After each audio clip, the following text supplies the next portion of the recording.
Welcome to my channel Urdu rack. इससे कबल के हम कहानी की तरफ बढ़े, उर्दू रैक को सब्सक्राइब करना मत भूलिएगा और बेल नोटिफिकेशन पर भी क्लिक कर दें ताकि आप तक चैनल की तमाम अपडेट्स पहुंच सके। हानिया दुल्हन के लिबास में मुंह फुलाए बैठी थी। इसके चेहरे से लग रहा था वो कुछ कहना चाह रही हो लेकिन जुबान उसके साथ ना दे रही हो। हानिया के खाला अलमारी में इसकी चीजें रखते हुए हानिया से मुखातिब हुई। हानिया, तुम्हारी तमाम चीजें मैंने अलमारी की दाएं जानब सेट कर दी हैं और अब जल्दी से चेंज कर लो, तुम्हारे भाई और भाभी बाहर तुम्हारा इंतजार कर रहे हैं। लेकिन हानिया किसी बात का जवाब नहीं देती, बस सामने पड़े मोबाइल को देखकर घबराते हुए हाथ मसलती रही। खाला ने हानिया को देखा तो पास आकर बैठ गई और प्यार से मुखातिब हुई। देखो बेटा, जो होना था सो हो गया, अब हो भी क्या सकता है, तुम्हारा वलीमा तक हो चुका है, फिर ऐसे उतरा सा मुंह लिए क्यों बैठी हो। हानिया खाला की बात को सुना करके फोन देखने लगी। तभी फोन की स्क्रीन रोशन हो जाती है और जरा फासले से ही स्क्रीन पर नुमाया होने वाला मैसेज देखकर हानिया मजीद घबराते हुए खाला को देखने लगी। हानिया, मेरी बच्ची, मुझे तुम्हारी बिल्कुल समझ नहीं आ रही। तुम सरमद से शादी के लिए निकाह के वक्त तक इनकार करती रही। चलो समझ आता है तुम इससे शादी के लिए राजी नहीं थी, लेकिन मसला तो ये है कि तुमने शादी से इनकार की कोई वजह भी तो हमें नहीं बताई।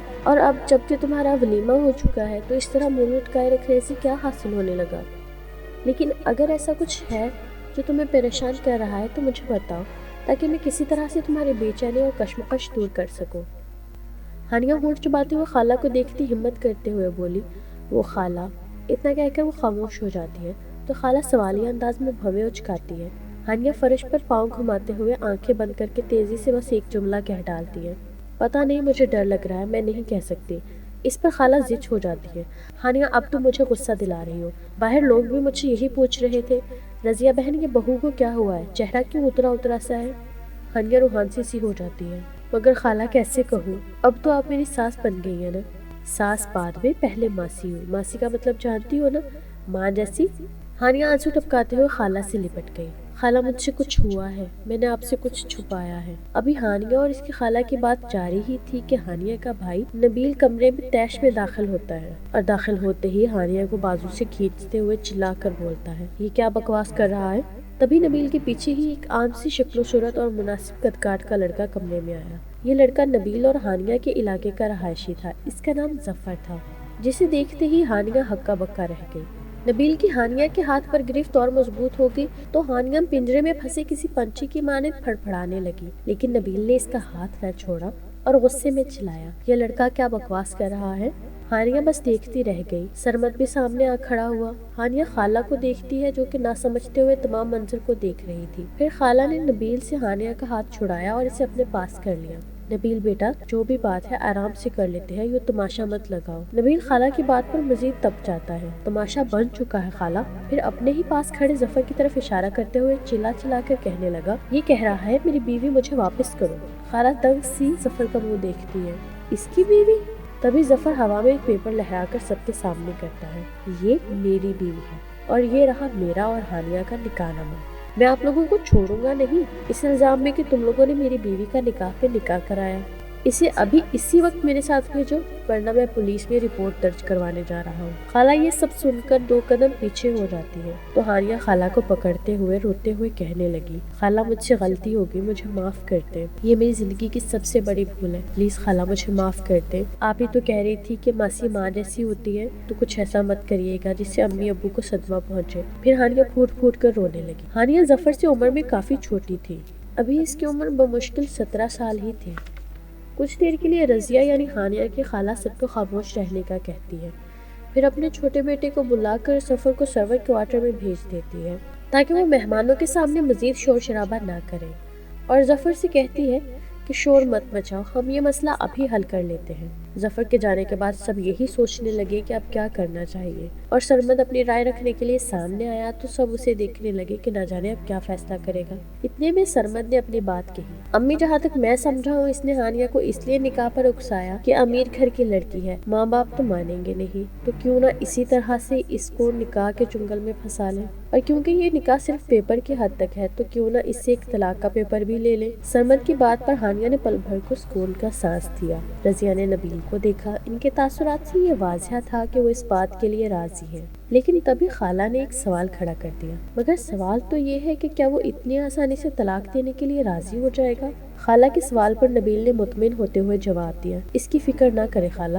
اب وہ یہ کام کروا لیں گے۔ نبیل اپنے ساتھ ہی ظفر کو گاؤں واپس لے آیا۔ ہانیہ کے خاندان والوں نے مل کر فیصلہ کیا کہ وہ ظفر سے طلاق کی بات کریں گے تاکہ یہ معاملہ یہی نمٹ جائے۔ ظفر متوسط گھرانے کا لڑکا تھا اور نکما بھی دل بھر کے۔ پڑھائی کو اس نے بچپن میں ہی خیر آباد کہہ دیا تھا، اب بس گاؤں کے لڑکوں کے ساتھ یہاں وہاں ٹہلتا رہتا تھا۔ اس معاملے کے بعد سے ظفر ایک الگ ہی خیالوں کی دنیا میں گم رہتا، ایسا لگتا کہ وہ کسی نئی ہی ہواؤں میں اڑ رہا ہے۔ وہ اپنی کم عقلی میں یہ سوچ بیٹھا تھا کہ اب ہانیہ کے گھر والے سب اس کے پیچھے آئیں گے، اس کے پاؤں پڑیں گے، اس سے معافیاں مانگیں گے اور اپنی بیٹی اس کی جھولی میں ڈال دیں گے، پھر وہ ان کو نخرے دکھائے گا اور اپنی ہر بات بنوا سکے۔ وہ اپنے آوارہ ذہن سے اس سے زیادہ اور سوچ بھی کیا سکتا تھا۔ سب نے ہانیہ سے پورے واقعے کی حقیقت دریافت کی تو اس نے وضاحت سے بتایا، ظفر نے مجھے اسکول جاتے وقت ایک چٹ دی تھی، اس نے ایسا مسلسل 2-3 بار کیا، نے ہر بار نظر انداز کیا، لیکن ایک بار میں نے دیکھا کہ اس چٹ پر میرا نام لکھا ہوا تھا، اس لیے اگلی بار جب اس نے چٹ پھینکی تو میں نے وہ چٹ اٹھا لی، گھر آ کر کھولی تو اس پر لکھا ہوا تھا کہ مجھ سے رابطہ کرو ورنہ میں سب سے یہی کہوں گا کہ تمہارا مجھ سے رابطہ تھا اور ہمارا افیئر چلتا رہا ہے اور تم مجھ سے ملتی بھی رہی ہو۔ اس طرح میں نے اس سے بات کی اور میں اس کی باتوں میں بھی آ گئی، لیکن ایک دن جب ظفر نے مجھے نکاح کا کہا تو میں نے انکار کر دیا۔ میرے نکاح کی وجہ سے وہ ضد کی چوٹی پر چڑھ بیٹھا اور بضد ہو گیا کہ وہ نکاح کرے گا تو کرے گا، تو تبھی اس نے مجھے یہ کہہ کر ڈرانا شروع کر دیا کہ وہ خودکشی کر لے گا، اور کیونکہ اس دوران وہ مجھ سے رابطے میں تھی اور میں یہ میسج لکھ چھوڑوں گا کہ تم نے مجھے خودکشی کے لیے اکسایا ہے، تو جب تفتیش ہوگی ہمارے میسیجز اور کالز سب سامنے آ جائیں گے، اس طرح تم پھنس جاؤ گی اور پھر تمہیں جیل جانے سے کوئی نہیں بچا سکے گا۔ میں ڈر گئی تھی کہ وہ کہیں واقعی خودکشی نہ کر لے اور اس طرح سے مجھے جیل نہ جانا پڑے، اور پھر ایک دن نکاح نامے پر سائن کرنے گئی، اس کے بعد فوراً گھر آ گئی۔ اس دن کے بعد کبھی کبھار میسیج پر بات ہو جاتی تھی، اس سے زیادہ کچھ نہیں۔ جب ظفر نے ہانیہ کو نکاح کے لیے ڈرایا دھمکایا تھا تو اس وقت اس کی عمر صرف 15 سال تھی اور وہ تقریباً باہری دنیا سے بھی ناواقف تھی، اس لیے اس کے چنگل میں پھنس گئی۔ یہی وجہ بنی کہ معاملہ اب علاقے کے معزز لوگوں تک پہنچ گیا، کیونکہ ظفر بارہا طلاق دینے سے انکاری تھا۔ علاقے کے معزز لوگوں میں یہ طے پایا اگر ظفر طلاق نہیں دے گا تو اس کے خاندان کو علاقہ بدر کرنا ہوگا۔ ہفتہ بھر معاملہ یوں ہی لٹکا رہا۔ ظفر اس فیصلے کو تسلیم کرنے سے انکاری تھا، وہ سوچ رہا تھا کہ کچھ عرصہ ضد کرے گا، اپنی ہٹ دھرمی دکھائے گا تو خود ہی ہانیہ کے گھر والے ہانیہ کو اس کے حوالے کر دیں گے، جس کی وجہ سے علاقہ کے لوگوں کو اس کے باپ کو کہنا پڑا یا تو ظفر طلاق دے گا ورنہ ہم طلاق لے لیں گے۔ کورٹ میں یہ معاملہ پہنچا تو کسی نہ کسی طرح حل ہو جائے گا، لیکن وہاں جب لڑکی یہ گواہی دے گی کہ ظفر نے اسے ڈرا دھمکا کر نکاح کرنے پر مجبور کیا تھا تو پھر ظفر کو اس کے انجام سے کوئی نہیں روک سکے گا، اس لیے یہ معاملہ ہم خود ہی طے کر لیں گے، آپ لوگ یہ علاقہ چھوڑنے کے لیے تیار ہو جائیں۔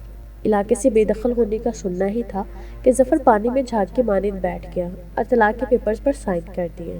اللہ بھلا کرے ہانیہ کی خالہ کا، جنہوں نے ہانیہ کی اس نوعمری کی غلطی کو انا کا مسئلہ نہیں بنایا، بلکہ ان سے بھی زیادہ تو ہانیہ سرمد کی شکر گزار ہے، اس نے ہانیہ کو اپنانے سے انکار نہیں کیا۔ طلاق کا معاملہ نمٹتے ہی خانیوال میں جہاں کا سرمد رہائشی تھا وہیں پر ان کا دوبارہ نکاح کرایا گیا۔ ہانیہ اب اپنی خوشحال زندگی جی رہی ہے۔